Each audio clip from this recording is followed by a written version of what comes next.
yes, we're going to make a deep run. The Buccaneers, I like the Buccaneers. I think Baker Mayfield's gritty. I think they have an identity. They have dynamic playmakers. Typically have a good defense. The Rams, I think, like, they're going to be a good team. I don't think they're a great team. I think they're a good team. San Francisco, I think, is fraudulent.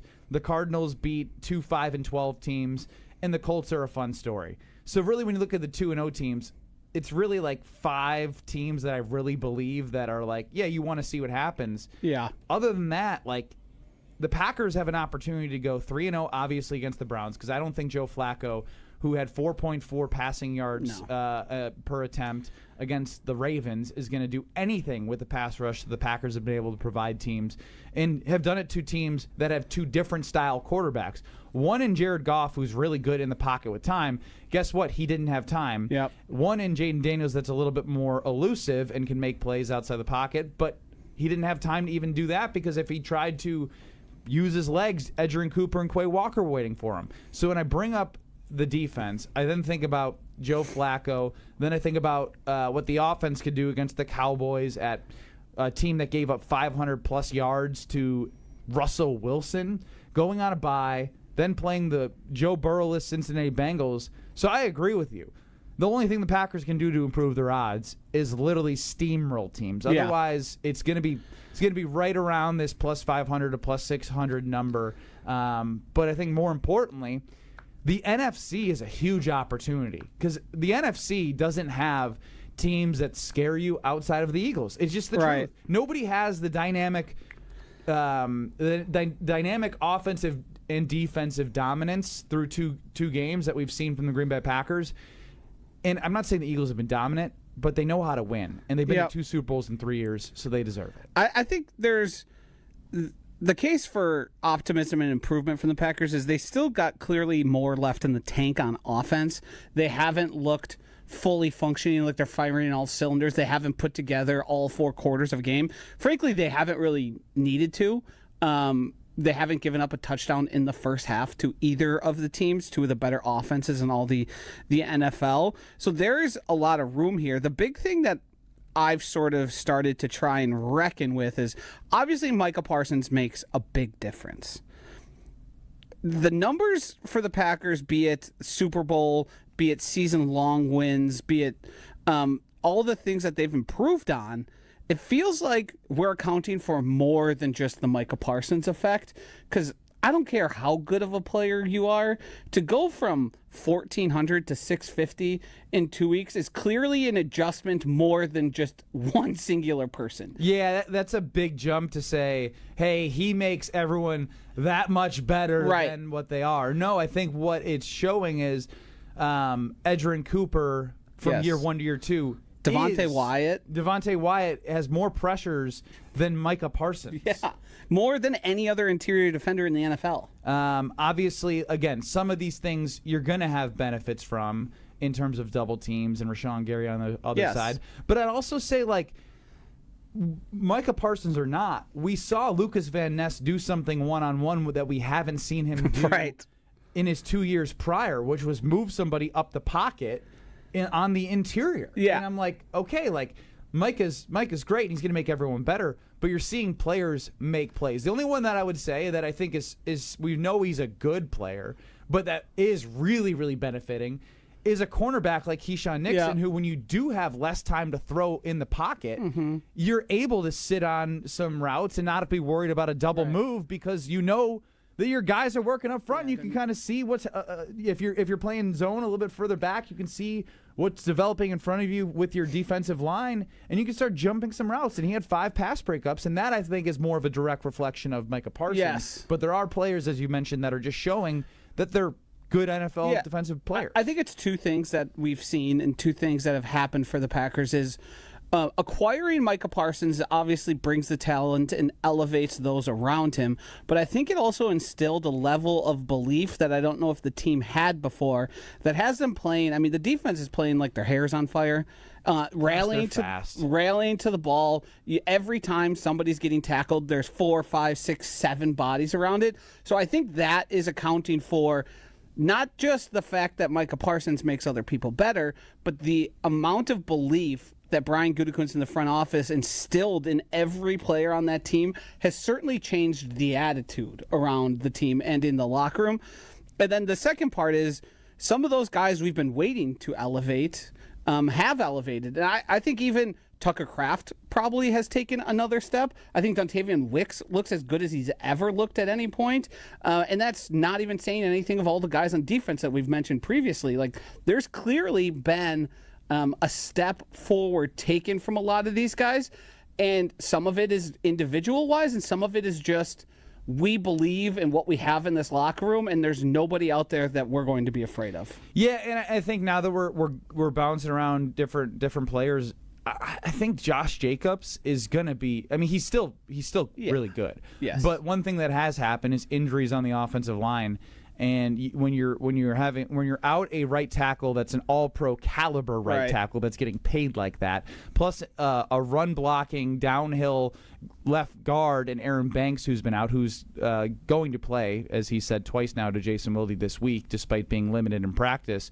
When you get that offensive line continuity back, you're going to see Josh Jacobs thrive as well. The pass protection's been great. They just haven't found. I mean, Josh Jacobs is still going to get hit and bounce up and get you those yards, but they still haven't found those early holes that he's been able to exploit. So there's still so much opportunity, despite what has felt like some dominance from an overall perspective, for the offense to catch up to the defense. Maybe not to the level that the defense is playing, but to a level that I think people are like, all right, this is an offense with this defense that can win a Super Bowl. Yeah, I think the big important piece of the offense and the big difference maker is, one, Jordan Love looks way more confident, looks way more in command of the offense and more certain in what he's doing. And the way they're able to take plays and turn them into explosive plays and just eat up huge chunks of field in 1, 2, or 3 plays. Like, they could score fast, and their defense is equally as good. The Packers lead, I believe, are 4th in the league in explosive plays and are the 1st on defense at stopping them. And that's just a recipe for teams to find themselves in a hole quickly. And then you end up passing and throwing the ball a lot, and that feeds right into exactly what Jeff Hafley wants you to do. So it's Jordan Love's elevation has him looking more like the guy he was paid to be this year, and we've talked about injuries all offseason long, but it seems to be an added degree of command of offense where you don't have to worry about what you're seeing out there from him. He is making throws with confidence, and he's going to be challenge you downfield every throw. Well, I want to dive into what Jordan Love is going to be able to do with other guys not named Jaden Reed. Obviously, the wide receiver room is without Christian Watson. Jaden Reed woke up from his surgery with anesthesia and was very excited to talk about how he feels about this football team. But who does that leave an opportunity for that they can take advantage of? I want to hit on the impact and some players that you should look for when props do arrive at Potawatomi Sportsbook for you to bet on, and who may thrive in the absence of Jaden Reed on offense. We're going to hit on that. It's the Weekly Wager live from Potawatomi Casino Hotel Sportsbook with Ben Brust and Josh DiMaggio next. More bets coming up. This is the Weekly Wager on 94.5 ESPN. I'd like you to listen to a little question and answer session with James Imaging Systems client Preston Clark. He oversees IT services at Creative Business Interiors. Preston, why James? I do feel like that we are partnered, again, as opposed to being sold to. James Imaging Systems, your local business technology partner. If I need service, they're here almost within 4 hours every time. I've never had an issue where I'm like, where is that guy? That works for you and the business. Right, Preston? Yeah, exactly. I don't have to worry about it. Plus, there's IT-driven workflow automation, security enhancements, and digital transformation from James Imaging Systems. I've got information that I can then go to my superiors with and say, hey, here's how we can save a little bit of money. And then I kind of look like the hero, too. Want to be the hero in your office? Call 262-781-7700 or visit jamesimaging.com. James Imaging Systems, your local business technology partner. At Grunberg Law Offices, we take great pride in helping those who have trusted us after a serious accident. Our team has the knowledge, resources, and experience to get you the results you deserve. Don't wait to get the help you need. Make the right call. Call Gruber Law Offices today. Proud partner of your Milwaukee Bucks. One call, that's all. Hey, it's John McGivern here. You know I love Network Health. One of the reasons is that they're local and they understand how important that is. Their exceptional customer service isn't just words on a page. It's what they do. It's what they've always done for over 41 years. Call 833-7-NETWORK today. HMO and POS plans underwritten by Network Health Plan. Compensation has been provided for using this endorsement of Network Health.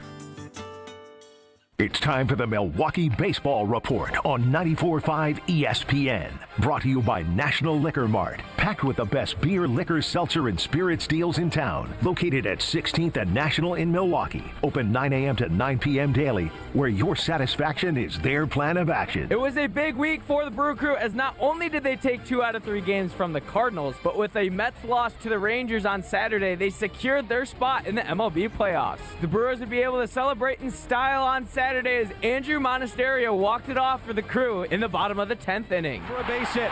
Around third is Durbin. Here comes the throw home. Durbin slides in there safely. The Brewers walk it off in 10. And the Brewers, clinching the playoffs earlier today, put an exclamation mark on it here tonight. Lane Grindle, 620 WTMJ with the call. The Brewers will continue their homestand this week with a 3-game series against the Angels. This has been the Milwaukee Baseball Report on 94.5 ESPN. Brought to you by National Liquor Mart. The vibrant fall colors and cooler temperatures make for great days out on the golf course. The Island invites you to experience the best of fall golf with late season rounds at Sweetgrass or Sage Run. Fall golf rates run through the end of the 2025 season, with tee time starting at $75 and stay and play packages from $125. And submit your 2026 golf package request early to guarantee choice dates. Plan your fall golf adventure today at islandresortgolf.com. It's ESPN Milwaukee's Brad Nortman here with some exciting news from my friends at Bank 5-9. Not only have they been named a top workplace for 16 straight years, but they've just won the prestigious Community Choice Award as the best bank in the Milwaukee area. Honestly, I'm not surprised. Not only do they have great products and services, but they truly live out their mission to make lives better. If you're looking for a true local community bank, check out the best. Visit bank59.com to learn more today. Member FDIC. This is the Weekly Wager live from Potawatomi Sportsbook on 94.5 ESPN and at ESPN Milwaukee on YouTube.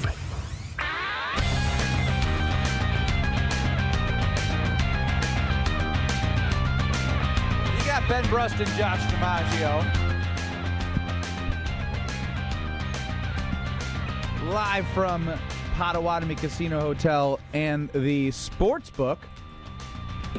Looking forward to seeing who steps up, because right now, when all the Packers players have had an opportunity to step up, they have on defense. And offensively, we've seen this before. Christian Watson's been hurt, and we've seen guys step up. Now, with Christian Watson and Jaden Reed, who's out with collarbone and a foot surgery, still curious if when he was under, if they did one at one time or if they just had surgeons on his foot and his collarbone. I don't know how that works. I feel like you would do one at a time. I know, but it would be so much more efficient if you could do them both at the same time. It would be. I don't know. I'm not well plugged in with surgeons enough to know exactly. I also don't know how many multiple surgeries they're doing on such different parts of the body. No, I know. I'm just genuinely curious, because it's literally a foot all the way at the bottom and the clavicle all the way at the top. I suppose they probably have multiple people at these facilities. Different surgeons, right? A foot doctor and the collarbone neck doctor. That being said, Jaden Reed's out, and there's a couple of guys that come to mind that will have an opportunity to shine here as the Green Bay Packers take on the Browns, and they are Jaden Reedless. Who's the first guy that jumps to your mind? The first one that sticks out to me is Dontavion Wicks. I think there's a level and degree of trust that is had with Dontavion Wicks, and his ability to block makes him a guy who you can make more and more cases for being on the field. Obviously, the one everyone wants to hear us talk about is Matthew Golden. But I think Wicks has looked so good that he's probably going to become more of a full-time player in replacement of Jaden Reed. But I also think that also means a benefit for Matthew Golden just as much. I think we are very close to sort of the Matthew Golden breakout, the explosion. It'll be interesting to see if he gets used more in a slot-specific role, or if he sort of stays how he has and played both inside and outside. I do think it opens up a lot of options for Matt LaFleur, but the 1-1 guy to me is, in the wide receiver corps, of course, is Dontavian Wicks, just because he's done well, he's done poorly, and he's looked good to start. And I think they just are going to trust him to be the guy they need to take it over. Like, towards the end of the game, it's going to be Malik Heath and Dontavian Wicks. If you have a lead, like, that just seems to be the situation you find yourself in. Yeah, I mean, I think you should absolutely be optimistic still about Matthew Golden. Yes. Josh DiMaggio shared something on Twitter about I feel bad saying it. Like it's his ASS score. It's adjusted separation score. Yes. It's the ASS score. I feel better saying ASS, adjusted separation score. He leads all of NFL wide receivers in that statistic. And there's plenty of times, and people have done. Sometimes people are great because they just do things that you aren't doing, and then it ends up on your feed.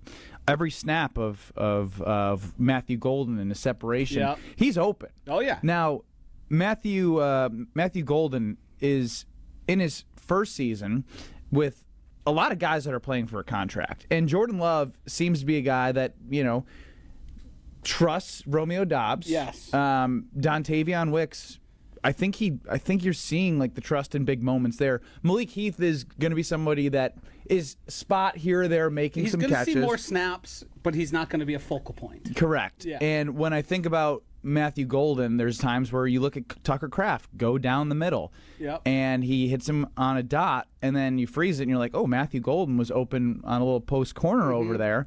But that will come with time because people will start looking to take away some of the middle, and it opens up more opportunities. So it's really up to Matt LaFleur and Jordan Love to look at the tape and see how have they exposed defenses, what type of defense will the Browns play. They're obviously going to have Myles Garrett coming off the edge, and what are they going to have to do? Are they going to have to get the ball out quicker? Does that mean trying to get Matthew Golden involved in sort of that? This is the first person that comes to my mind in like that Zay Flowers role because of Matthew Golden's speed. They could do it with Xavier Worthy when healthy out in Kansas City, of just like a quick pass and get Malik Heath out in front and some of those big bodies out in front and let him be that 4.29 guy that he was in the combine. Yeah, there's I also think we can't go too far without mentioning.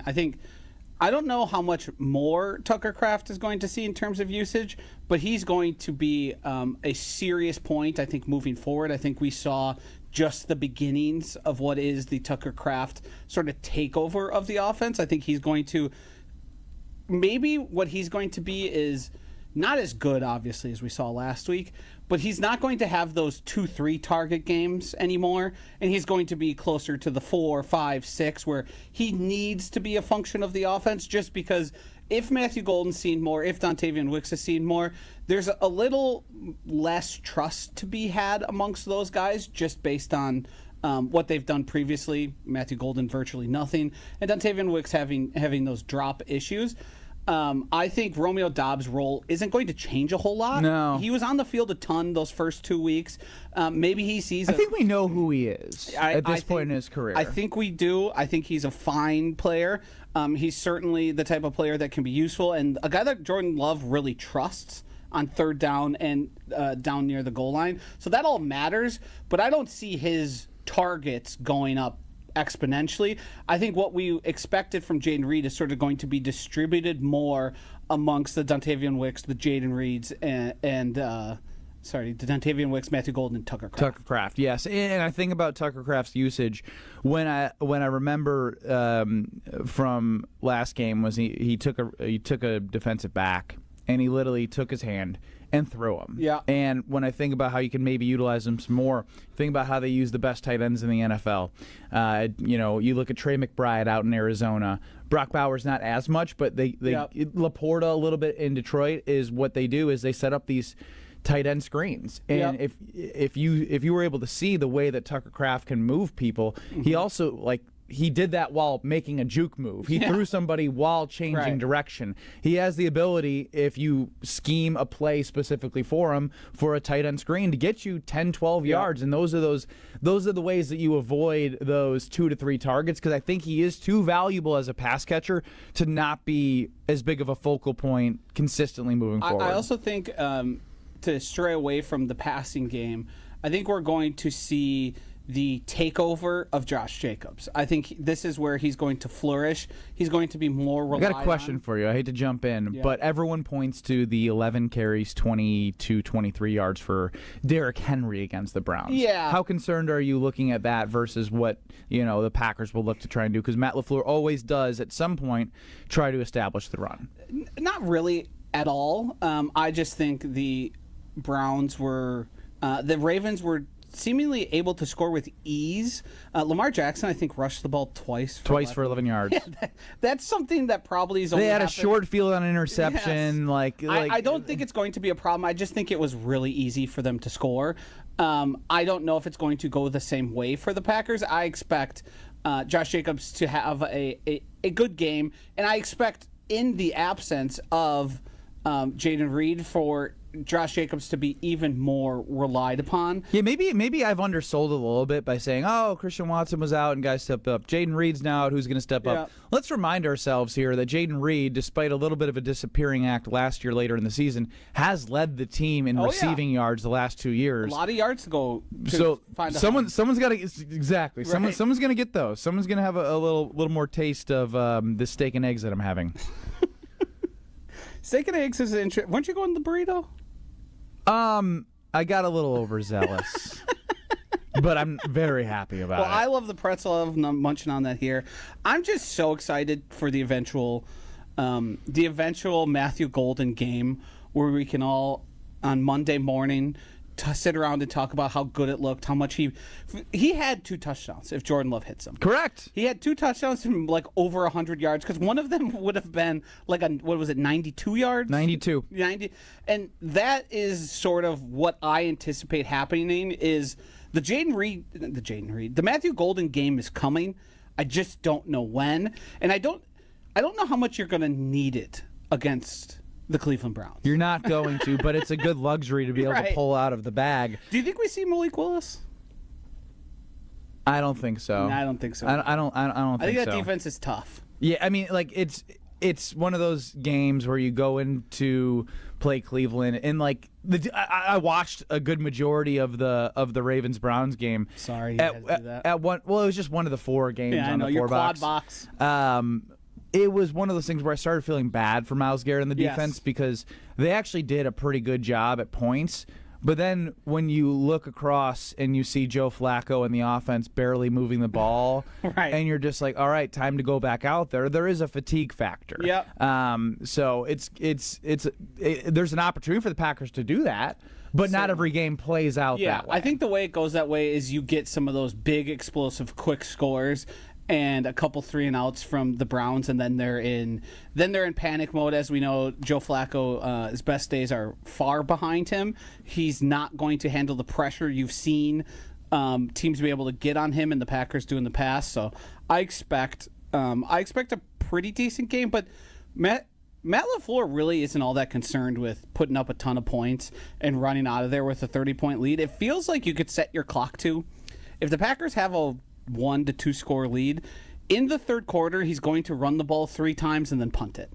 That just seemingly happens every single week. I mean, and guess what? He has an opportunity to do that and get away with it because he's trusting his defense. Correct. To be able not to... Not forcing anything. Yeah, just hey, make them beat us. Let's not beat ourselves by overdoing what we have in front of us from a time management standpoint. I do want to officially, on the weekly wager on 9/17/2025, is we have to retire the all gas, no bleeping brakes that he used a couple years ago. Yeah, it's just not. That's not how he coaches. That's not how he does it. That's not his style. Yeah, it's just not. I mean, there's plenty of evidence to it. It sounded good at the time, but he hasn't lived up to that moniker. Well, we will dive deeper into the spread and the total for the Packers and Browns. Plus, we do have a Bills-Dolphins game tomorrow. Probably the second to last game or last game for Mike McDaniel. And Josh Allen has an opportunity to do whatever he wants against this Miami Dolphins defense. So we get some props for Thursday Night Football, go deeper into the Browns and Packers. Then we got 5 games to look through that are going to be, important to keep the eyes on for our best bets. That's all coming up next on the Weekly Wager. We're back talking bets after this on the Weekly Wager on 94.5 ESPN. It's one call, that's all with Gruber Law Offices. If your loved one is ever injured in an accident, do not hesitate to make one call, that's all to Gruber Law Offices because they stand up for victims and they take the burden off your shoulders. They focus on the legal aspect while you can focus on healing. And not only do they do that, they also provide the best care and there is no fee until they win your case. Call them today at 414-276-6666 or visit them at gruber-law.com. Did you forget the first day of school is this week and little Nancy still needs her name embroidered on her backpack? Or the company shirts are due now, not next week? Maybe the boss just declared Steve's retirement party is today and the shirts are mandatory? Whatever the rush. Big Frog Custom T-shirts and more in Mequon has got you covered. With fast turnarounds, no minimums, eco-friendly printing, and high-quality custom apparel, Big Frog brings your custom ideas to life fast. Stop by Big Frog in Mequon or visit bigfrog.com/Mequon. Big Frog Custom T-shirts and more, where your ideas leap to life. Milwaukee. It's your boy Bert Kreischer, the Machine. Woo! I'm back, baby! And I'm bringing the Permission to Party World Tour to the Fiserv Forum September 19th. Don't let them forget who you are and what you do. Get your tickets at BertBertBert.com. I'll see you there. Every family adventure begins with a vehicle you can trust. At Boucher Automotive Group, we're more than just a dealership. We're part of your journey. For over 40 years, Boucher has helped Wisconsin families find the right vehicle with service you can count on. Communities that fuels us too. That's why you'll see us supporting local schools, Little League teams, golf outings, and other causes throughout the year. From the first time you get behind the wheel to every service visit after, Boucher is there for all the miles and the memories that matter. The Boucher Automotive Group. We ride with you every mile. The only thing that tops our selection is your savings discount liquor. Love, Jacobs, McKinney, Golden, and now Micah Parsons? This year's gonna be fun. Now's the time to set a game plan for your Green Bay and Wisconsin pigskin parties. This is Marie from Discount Liquor. We are your football party beverage headquarters. Whether you need an ice cold keg, a bottle of your favorite wine, a unique craft brew, or hard to find liquor, we have everything you need, all at the lowest prices in town. Come see us today at 51st in Oklahoma and Milwaukee, and on Barstow and Maine in downtown Waukesha. Voted best liquor store again. The only thing that tops our selection is your savings. Wherever you're tailgating, we'll get you all set up with your favorite beverages. We're open daily 9 to 9 and Sundays 10 to 2. See all of our weekly specials at DiscountLiquorInc.com. Discount Liquor. Stay up to date on the green and gold all season. The Green and Gold Fix podcast is brought to you by Potawatomi Casino Hotel. Luxury stay, elite play, unwind in sophisticated comfort. Win big, dine, and experience the events in Milwaukee. Life's better with American Family Insurance because we know you love working weekends. If it means working on your dream home, both inside and out. And we're here to help protect those dreams so you can enjoy peace of mind. Save up to 40% when you bundle home and auto. American Family Insurance.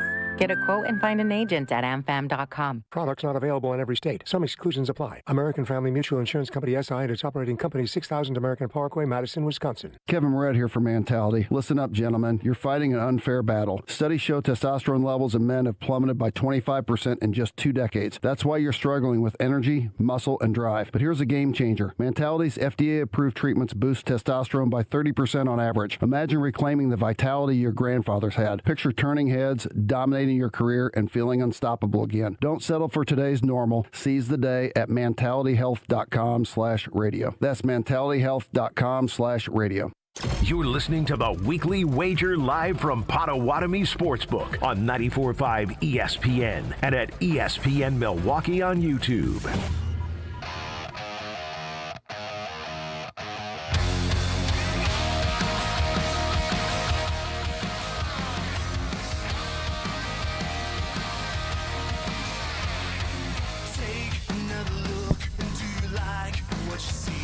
Weekly Wager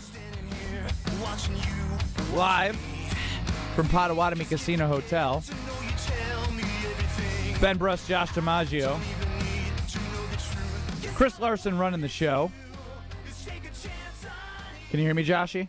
I can't hear you at all. Can you hear me? I can't hear you at all. Chris, can you hear us? I can hear you guys just fine. All right, then we'll keep on rolling. We'll just roll with the punches We're not here. echoing, but we can't hear each other. We can't hear each other. We can't hear ourselves. But we can hear Chris. We got it. We're on the radio. We're doing a show. So, look, this is a big spread for Thursday Night Football. Bills minus 12 against the Dolphins. The Dolphins are horrendous. They can't stop the run. James Cook might go for 200 yards. Josh Allen, if he needs to or has to, can literally do whatever he wants. If he was able to do whatever he wanted to the Ravens, then he can do anything to the Dolphins. The Dolphins look like they have no pulse. Tyreek Hill doesn't want to be there. Tua's starting to get sassy. The Dolphins are ready to throw in the towel. Yes. I don't know if I would take a side on Thursday Night Football, but if I had to, there's no way I would want to put my money anywhere near the Dolphins. No. Even at that number. No, I have no interest in picking anything to do with the Dolphins. I don't love 12 points. That's just such a big number. I do think the Bills have a very good chance of achieving that, but I'm looking more towards the total here because the one thing the Dolphins did do against the New England Patriots was score. Mm-hmm. And they did start getting it to all the guys we recognize. Devon Achane finally. The Achans. So I do think this team is going to be able to score. I do think the vibes around them are very bad, but I also think they're going to have an ability to push, albeit down 2 scores probably for much of the game. They are going to have the ability to push that team and force the Bills to not really allow them to put it into neutral. But I expect I shouldn't say both. I expect the Bills to score pretty much at will. And I think the Dolphins are going to be at least able to put up, the 21 to 27 they're going to need in this game. A 49.5 point total is, I think, has to be the largest. Oh no, we got a 50 here between the Cowboys and Bears later that we'll be talking about. But 49.5 is the high end of what you see on a week-to-week basis. So I do like that one to go over. I know you're an unders guy, but I'm leaning over here. We're just going to see points. It's going to be back and forth, and the Bills are going to really never have any risk of losing this game. Are there any bets within this game from a player prop perspective that you look to? Oh, are there, Ben? I think the Devon Achane, I like both his rushing and receiving total. The total for Achane for the entirety of the game for rushing and receiving is 99.5. The good thing about him is he's one of these rare guys that you see in the NFL that can take pretty much anything and turn it into a long touchdown. He is a focal point of the offense. He has over a 20% target share. So of all the passes that are thrown by Tua in a game-to-game basis, he's getting 20% of the passes thrown his way, which is an astronomical number for the guy who carries the ball as much as he does. So I love his number of over 99.5 there on receiving, rushing and receiving.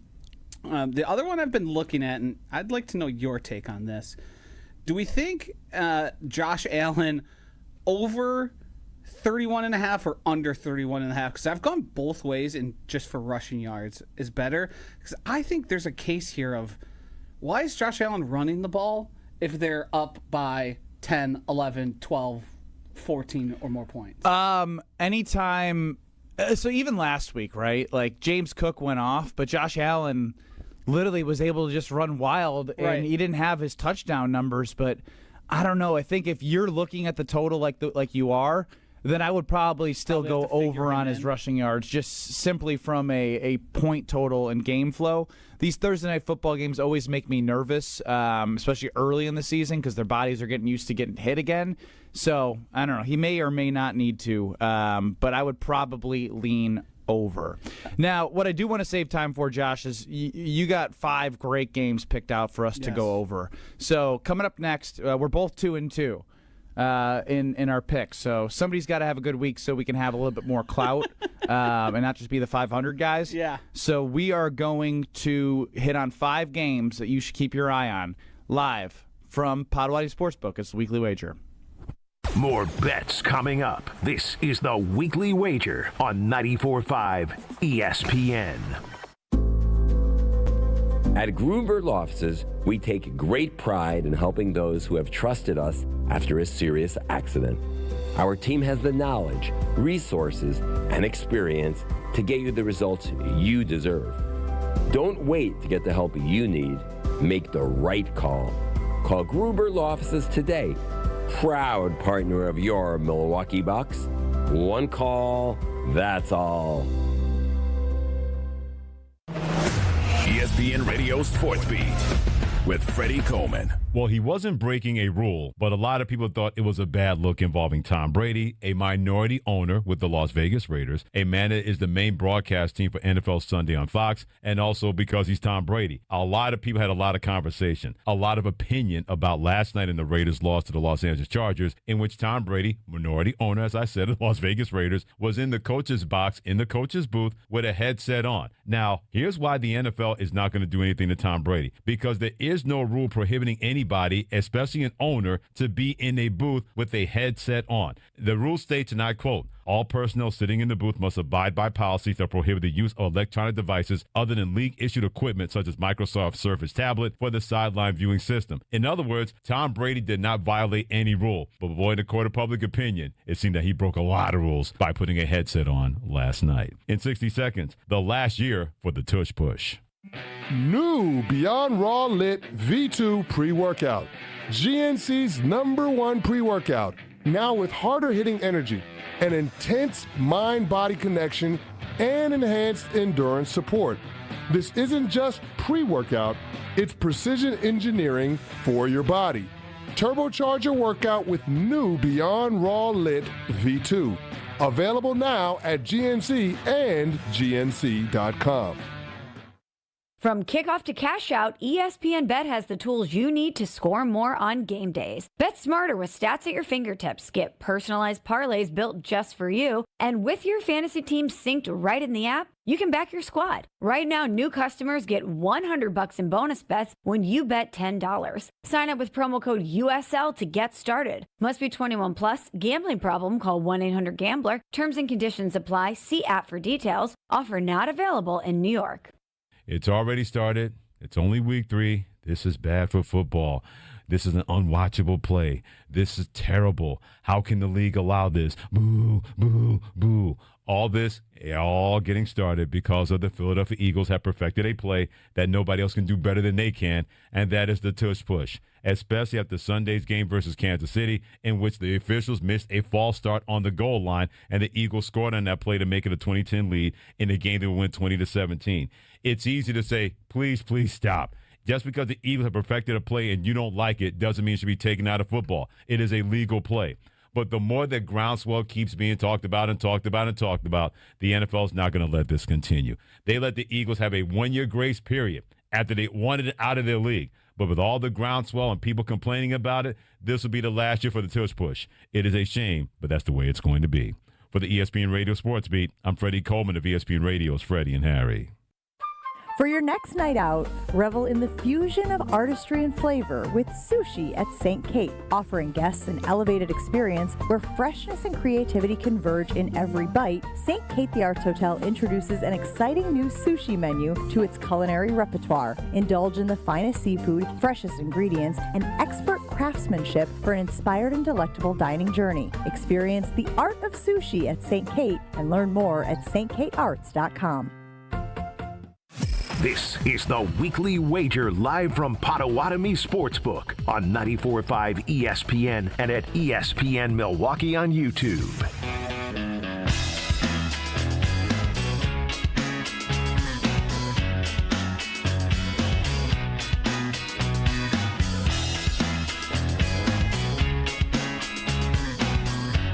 Going through some games to close out the Weekly Wager here at Potawatomi Sportsbook.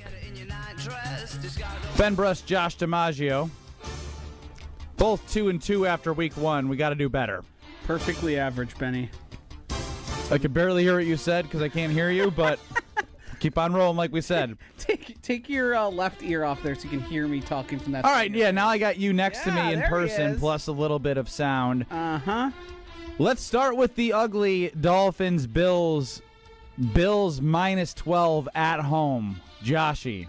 Yeah, we just talked about how we didn't want to bet this one, but I'm just going to go with the good team. The team is probably going to be one of the final 4 left in the playoffs. I think there's a reason there is a, let's say it, a Mike McDonald.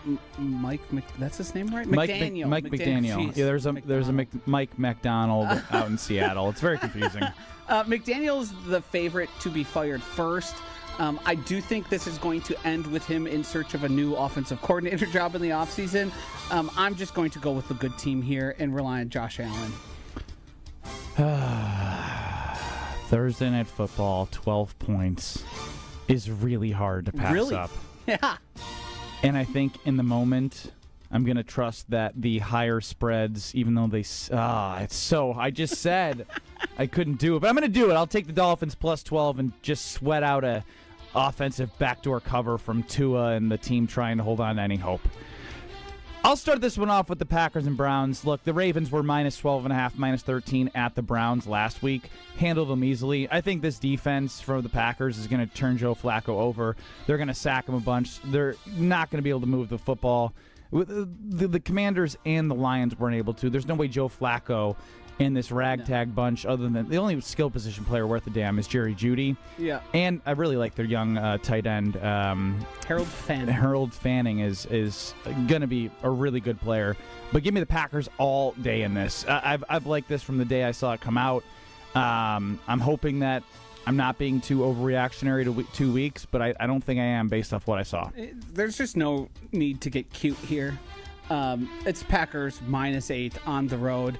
I do have an additional prediction I want to make, and I don't know if we just want to add this to our, hey, pat on the back, good job. Yeah, it's not going to go on the official record, but I can give you a pat on the back if it Secondary happens. prediction is we see Dylan Gabriel in this game.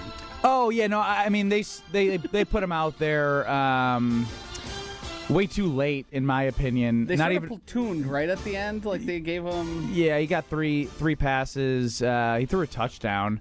But I'm telling you, Joe Flacco had no business being on that football field. I legitimately felt bad for him. Yeah. I was like, gosh, just why did you do Packers this? Cause Joe Flacco to lose his job once and for all. I wouldn't say lose his job. I would say just be like, hey guys, I'm out of here. I'm going home. Like I don't want to travel around. Joe with Flacco's this. made a lot of money. Yeah, I don't know why did he do this? I mean, if it was to mentor, great, but you can mentor as a backup. Yeah. But don't put your life on the line like this, Joe. Don't hate that prediction. So I'll give you a pat on the back now anyway. All right, thank you. How about Sunday, the 3:25 game? Two big markets. The Dallas Cowboys are 1-point favorites on the road in Chicago. This is going to be fun no matter what happens to either team. Yeah, so the interesting thing here is initially this started, I believe, as the Cowboys as a underdog. It is now switched to one when we looked earlier, and currently as I'm looking at it now, the Cowboys are only a half-point favorite at the Chicago Bears. I think the Chicago Bears are going to find themselves with a top 5 or 6 draft pick heading into 2026. I think they're that terrible. They have some of the worst corners in all of the NFL right now. Especially with Jalen Johnson hurt. Dak Prescott has looked as good as any quarterback has. Through the first 2 games, he's looked precise. He's looked sharp. George Pickens is starting to find footing there. Javonte Williams somehow... He's like a new player. Whole new man. He used to be. You want 3 yards of carry? I'll give you 3 yards of carry. I do think the Bears are going to have the ability to score, and I do think this game is going to end up being within one score. But give me the Cowboys half a point against one of the NFL's worst teams. Yeah, and it's one of those things as well. If you look at how the Cowboys game went with the Giants, like one of the stories was Brandon Aubrey. Yeah. Cairo Santos for the Bears missed another long field goal. He's not a good 50-yard plus kicker. Right. I don't care if it's outdoors or indoors. Brandon Aubrey is a weapon. I have to go with the Cowboys because I agree. Even we were all impressed even week 1 with Dak Prescott and his poise and how he played. I got to go with the offense that is going to be more consistent. I can rely on Dak Prescott. I can't rely on Caleb Williams after seeing him throw that horrible pick to Kirby Joseph. It's laughable. It's one of those things where it's like, really? Like you're the number 1 pick doing that? Like you can't do that. And look, he's in over his skis, or the skis are in over his head, if you know what I mean. He's in over his head, but he's also over his skis. There we go. Yes. That's what it was. Let's go to Sunday Night Football. The Chiefs, historically at this number, are not good at covering the spread. Right. Chiefs -6 at the New York Football Giants. I hate this pick. I'm going to hate it. I'll hate it all night as I watch the Sunday night game. I'm taking the Giants +6. Look, I get it. I'm one of those too. If I hate it, I feel like I got to take it. Yeah. I think the Chiefs are going to be in a real tread water situation. I do think they end up winning this game, but I thought Russell Wilson looked pretty good. He looked terrible in his first week, but he can throw the ball deep. They're going to challenge the Chiefs' defense. I think their offensive line is going to be just good enough to give him time to make some plays through the air. I think the Chiefs have a real big issue on scoring. And I think their defensive front is as good as, well, not the Packers, but as good as any in the league. No. It's like the only position where you can look at it and be like, wow, they're actually really good up there, and they invested more into it. And I think that's going to make for a tough time for Patrick Mahomes. He's still Patrick Mahomes. He's still going to make plays. They're still probably going to win. But if you give me 6 against a team who is in tread water until Rashee Rice returns mode, I think I'm just going to go Giants and hate it the whole time. So I'm actually gonna go with the Chiefs. As much as I don't like either of these. No. And I hate being like square, but part of me thinks that with the Chiefs 0-2, they're hearing noise, and I think Andy Reid is good enough. Patrick Mahomes has actually played really well. He just doesn't have anybody to throw the ball to. Or hand it off to. He's got no one. Kareem Hunt and Isaiah Pacheco are worthless. Yes. So that being said, I still am going to go with Patrick Mahomes. And the Chiefs' defense is solid. Spagnuolo is solid. And I think if he can find a way to disrupt Russell Wilson, which we've seen he's able to get in a spot where like he's running around, trying to play hero ball. It's a different type of hero ball that the Chiefs will make him have to play versus Dallas, who isn't able to get like that sort of pressure where he'll dial up blitzes and make him make quick decisions and have to run around. I'm going to go with the Chiefs. At least I've talked myself into that one. A fun Monday night football matchup on ESPN. The Lions are underdogs on the road. The 1-1 Lions, who 52-21 destroyed the Bears, and as we know, lost to the Packers in Week 1. They are underdogs on the road in Baltimore, Lamar Jackson and crew. This one I've been hemming and hawing since I sent the email with this line put out there. I can make a really convincing case, I think, for both sides. I think I'm actually going to pick the Detroit Lions in this one. I just think the Detroit Lions offense found something in Week 2 against the Chicago Bears, and sometimes that's all it takes. Beat a really crappy team, and you get some confidence. You figure out, oh, this is what we do well. This is how we should be working. The Baltimore Ravens are as good as any. They are. I still think they are a tier better than the Detroit Lions. But the only thing that changed really on either of those teams is a couple of offensive linemen and the coordinators. And I think the further we get into the season, the Lions are going to look more and more like the Lions of last year. Certainly not a 15-2 team. Of course. But they're going to score points. They're going to create turnovers. They're going to take advantage of mistakes from the other team. So I think I like the Detroit Lions plus the 5 here. Yeah, it's one of those things where I'm a Lions believer to the point where, like, you're telling me after putting 52 points up despite the opponent that I get 5 points. Right. You know, like, we're talking about a team that went to the NFC Championship game 2 years ago. Talking about a team that won 15 games last year. And I'm getting 5 points on the road. Yeah. I think I have to take them. Like, you know, and it's one of those things where if you're going to take that side, at least you're going to know you're going down swinging. Right. Like, they're gonna go on 4th down. Like, they're on the road. Like, they're going to exhaust every option. They're gonna give it their all. And if you don't cover the +5, it's not gonna be at the fault of, like, them not giving their entire will to try and win the football game. So I'm with you on the Lions +5. So to recap, we're opposite on Thursday night. I'm the one who hates the pick in the Dolphins. We're both on the Packers. We both like the Cowboys. I'm going to be hating the Chiefs. You're going to be hating the Giants. And we're both going to be liking the Lions. So there are 2 games that we are separate. Let's hope the 3 games we're together, we look smart. Because if that's the case, we both will show up next Wednesday with winning records next to our name. Yeah, we have a chance here to sort of turn around what we've looked like here. There's nothing wrong with being 500. No, it's hard to be 500. Successful gambling, I think, is like 56%. 56, 57. Yeah, that's sort of like the target of where you think you're realistic. So we've got a good chance of finding ourselves here with a couple dubs. Well, despite all of that, you have something really cool coming up next. We have Wisconsin women's volleyball on 94.5 ESPN against Marquette, a little in-state battle between Wisconsin and Marquette. So don't go anywhere. You have Wisconsin women's volleyball next on 94.5 ESPN in 2 minutes. Hey, everybody. This is Stephen Bauer, CEO of the Guest House